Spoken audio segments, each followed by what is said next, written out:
and welcome to Etude number 10 part 4. This is the final part and it's the ending to this awesome Brazilian etude that rounds off and benchmarks the previous 9. So it is a very important study. All part of the Villa-Lobos 12 and 12 challenge, which is 12 etudes across 12 months, and we're going to dive straight into the main points. Welcome to microstudy number 14. Number 14 is just one bar long and it's bar 71. It is the final last push, the big sort of climax to this study, and it is mainly sextuplets. Now the main thing here to note is it's written one way, played another. So if you had to play it the way it was written, it's very clean and classical with a separate bass line and a separate accompaniment and everything's nice and clean and clear. In reality, that's not what happens. It's more of a flamenco rasgueo feel to it. So we'll dive in and check that out. I will play both ways and leave it up to you, but for the most part, this is Brazilian music and it needs that extra little bit of violence or energy to it. So I would personally go with the rasgueo. Welcome to microstudy number 14. Now this is the climax of the piece. We've moved from the B at the 2nd fret to the B at the 14th fret. On paper, it would seem that this is what Villa-Lobos is asking you to do. But in reality, because of the speed and because it's the climax of the piece, what you actually should be doing is strumming down with the thumb, strumming down with the thumb, strumming up with an eye finger,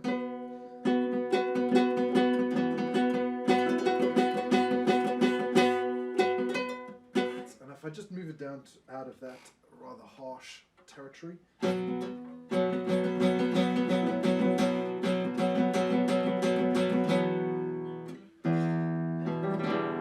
then we're into that fantastic ending. But obviously, it's up to you as to what you want to do. We're a B5, so the shape has just moved up. B, D, F, G, high B, octave above, and I am literally strumming down with the thumb, up.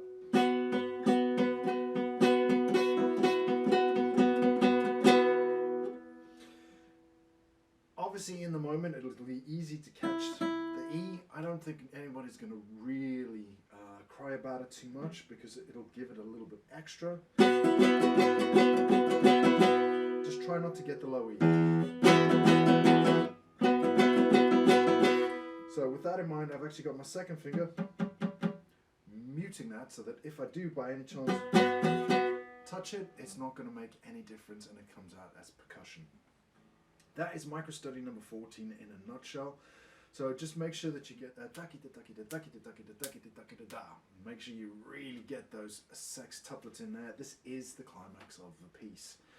The next microstudy, the ending, is kind of the cherry on top. Let's take a look at that now. Okay, welcome to microstudy number 15, the ending. The ending, for the most part, is controlled by the right hand. It is a static left hand chord. So don't worry about the left hand too much. Everything here is focused on the right hand. Main points here are, to count the 5 notes, I would suggest using conical. So da, di, gi, na, dom. Da, di, gi, na, dom, da, di, gi, na, dom, da. Which will help you get the 5 feel in it. Obviously the right hand is the controlling factor here, so if needs be, practice this open strings only. And final thing, this comes up again in etude number 11, but as sextuplets. It's the same sort of idea where your right hand rakes up and down across the strings. So I would practice it here with the idea that you look ahead a little bit to etude number 11. One final point, please keep in mind that this music is not meant to be played in a nice traditional classical sense where everything is crisp, clean and clear. You do need to have some passion, some fuerte, some power and some violence behind it. The last 3 etudes of this set all have that inherently in them because of their nature and the way the Villa-Lobos wrote them. So please keep this in mind, which you will see again in this microstudy with the way that you use the right hand to really dig into this ending. Let's check out this fantastic ending. Welcome to microstudy number 15, The End.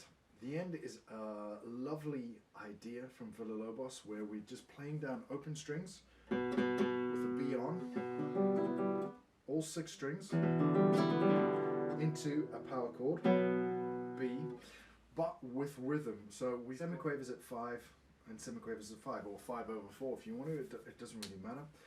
The easiest way to count those is Konakol, which is the South Indian rhythmic syllabic language. And so it would ta, da, di, gi, na, dom, or ta, di, gi, na, dom, ta, di, gi, na, dom, da. Ta, di, gi, na, dom, ta, di, gi, na, dom, da. Ta, di, gi, na, dom, ta, di, gi, na, dom, da. So it really kind of gets you into the 5. And you can then do that. Ta, di, gi, na, dom, ta, di, gi, na, dom.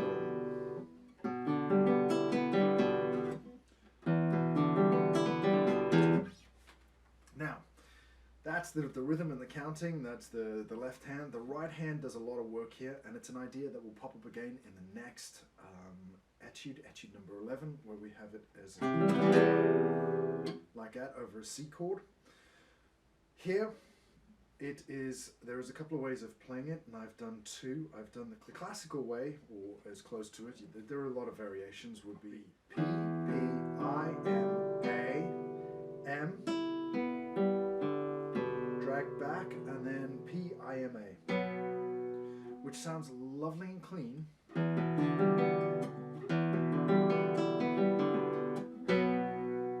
Very classical, but it's not fitting with this style of music. So I would suggest a more flamenco-ish approach, or Brazilian approach, Latin approach, Latino approach, where you're doing P, P, P, I, M, A, P. And if you kind of stick that all together, it should flow as a lovely kind of up and down line.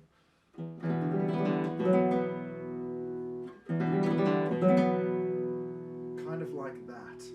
It gives it a lovely feeling to the ending. It also allows you to dig into the strings, so you could really go loud if needs be, especially on that last. And I play it as a rest stroke down into the first string, so that I've got somewhere to stop. I'm also kind of pre-preparing the IMA fingers. They're fully planted, play off, and then this is just a stroke down. And I would practice this now, because otherwise your thumb is going to be out of the loop. I would practice planting.